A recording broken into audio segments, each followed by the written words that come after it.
Hey, Penny Pinchers, welcome to Penny Pinching with KMac. Today, we're diving into how well I did or didn't do staying within my budget last week and what I plan to do next week to ensure I stay within my weekly budget. We're also going to explore why so many of us struggle with budgeting, along with some ways that we can all improve. But before we get started, I kindly ask that you click the subscribe button if you're into practical budgeting and saving strategies and tips. Additionally, please share the video with anyone you think may be struggling to get out of debt and could use the motivation.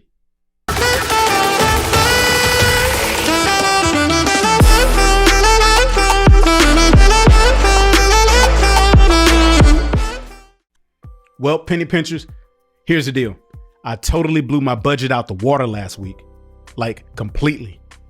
My food envelope, empty. Gas envelope, also empty. Personal expenses, yep, empty. Car fund, you guessed it, empty. My savings, well, my savings is still empty, but I didn't add anything to it. So, I mean, sadly, it is where it's at, but so how did all this go down? Well, it's pretty straightforward. Poor planning and not being a good steward of my money. I have no excuses, folks. I messed up my budget big time. I started overeating and dipping into my gas envelope to buy food, which left me short on gas. Then I had to shuffle funds from my personal envelope to cover the gas expenses. And those were my biggest blunders. Thankfully, I did stick to the plan with the rest of my envelopes. Like my car, for example, my car needed an oil change and a new cabin air filter. So the money in my car envelope I had available, and that covered that expense. And I didn't have to touch my housing envelope, so I still have the $50 tucked away. However, I didn't contribute any money to the saving/buffer envelope. So that's the lowdown. And can any of you guys relate? Let me know in the comments if you can relate, as far as blowing your budget up. So with all that happening, I started to think about, okay, how can I prevent this from happening again? Because this is going to really, throw my savings plan, behind, right? So what I decided was, I got to bump my food budget up a bit. So I'm going to bump my food budget from $200 a month to $300 per month. And even though I don't intend to spend $300 every month, having that extra cushion should prevent me from dipping into other envelopes when the hunger strikes. And another important step is to avoid eating until I'm full, right? Because I'm overeating. And I really started to notice this when I started work from home. I tend to snack a lot, when I get bored. So fortunately for me, though, I'm a fruitarian. So my snacks are mainly fruits and occasional vegetables instead of the usual, junk foods that people eat, like burgers, pizzas, fried chicken, sodas, cookies, and pies, right? So I'm fortunate for that. And that's a positive habit. But when I initially set up my food budget, I underestimated how expensive fruits can be. So by increasing my budget, that should help alleviate me going over my budget. For instance, yesterday I went to Tom Thumb and I bought 24 ounces of watermelon, and it was $6.99. So in my mind, I'm thinking, okay, if I eat one meal a day for $6.99, I'll easily stay within my budget. That's roughly $50 a week. So I'm going to give this approach a try and let you guys know how it goes in next week's video. And I think other than that, I think the rest of my budget can remain the same, because everything got thrown out of whack once I blew up the food budget. So we're going to see how that goes. So question for my fellow penny pinchers. Let me ask you, are you struggling with your budget? Have you ever overspent? How did you feel about it when it happened? Did you throw in a towel, or Or did you get back to the drawing board and tweak your budget? I, for one, think my biggest mistake was trying to create a overly rigid budget. You know, the numbers had to be the same week by week, month by month, right? And that's not realistic. So the truth is there needs to be some flexibility, or you're bound to miss the mark at some point with your budget. So you got to be flexible. That's why it's important to have a monthly written budget where you put a lot of thought. You're looking at the numbers. You're really checking your invoices. You know, you're really watching where you're spending your money. That's going to help you. All right, so let's get into some of the challenges. We're going to do 5 challenges, and I'm going to offer some solutions to these challenges, starting with number 1, which is probably the most important one. Financial awareness. How many of you guys listening know how much you're actually bringing in each and every month to the cent? I gotta admit, I don't. So that's something I need to do better at, right? We need to know how much money we're bringing in, and we need to know exactly how much money we're spending to the cent. That should be the standard. No wiggle room, right? Because we're trying to get out of debt. We're trying to have financial freedom. So we have to take this seriously. This is just like a business. You want your business to run efficient. They pay people a lot of money to do reports and check data for patterns, for efficiency. That way they can maximize, profits. So we should approach our financial awareness with the same tenacity, right? And we can do that by tracking every dollar we spend for every month. They have apps, or you can create some spreadsheets, Google Docs or Excel. They work wonders, right? Me personally, it seems to hit home when I write it down, opposed to typing it or looking at it on the screen. So I'm going to write it down and have it on the spreadsheet. And I think that's going to work for me. And I encourage you guys, if you're a penny pincher, and if you're not really the digital type, go and get your notebook and write it down. And the notebook will be specifically for your finances. So that's something I'm going to use, right? So that's an issue, and that's a solution. Number 2, impulse spending.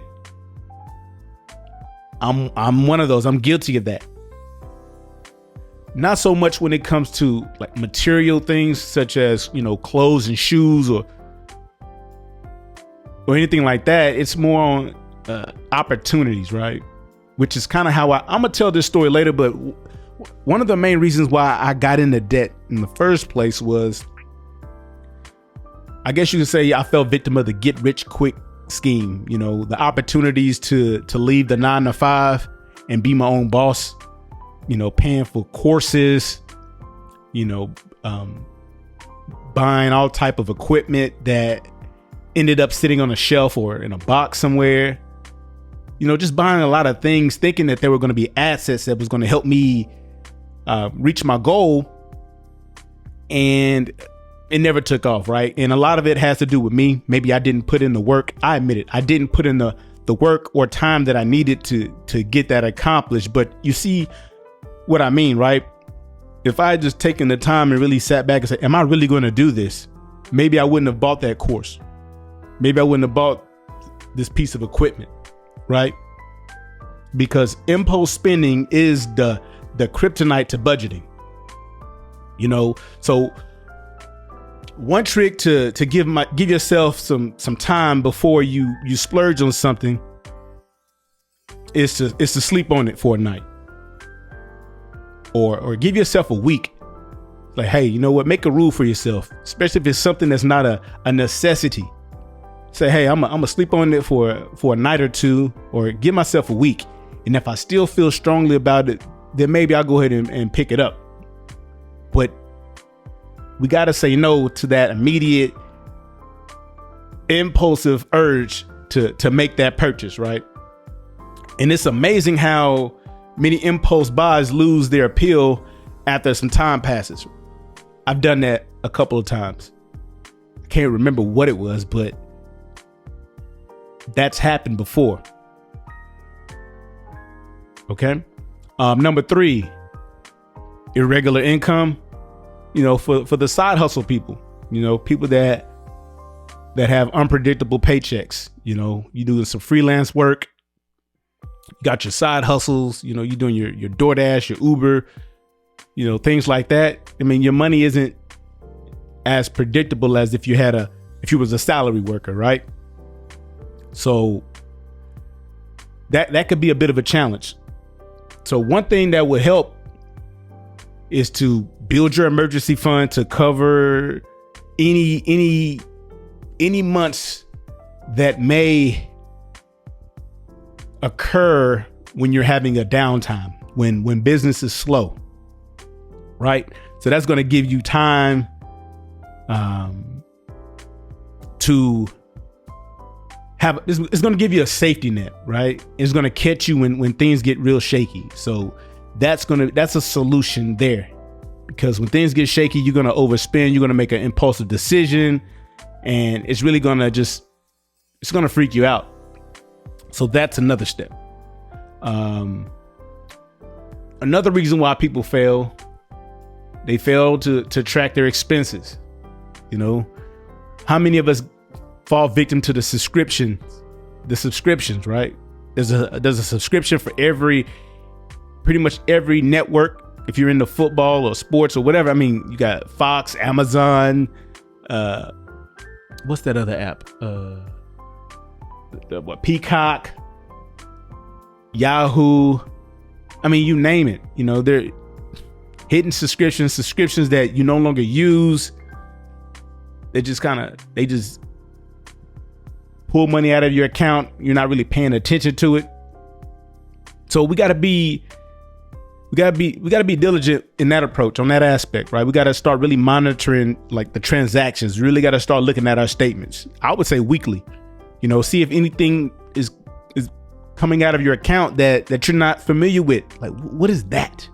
And then you can go in there and cancel it, and that could put some money back in your pocket. So that's going to be crucial for staying within budget. And I fell victim to that, especially this month.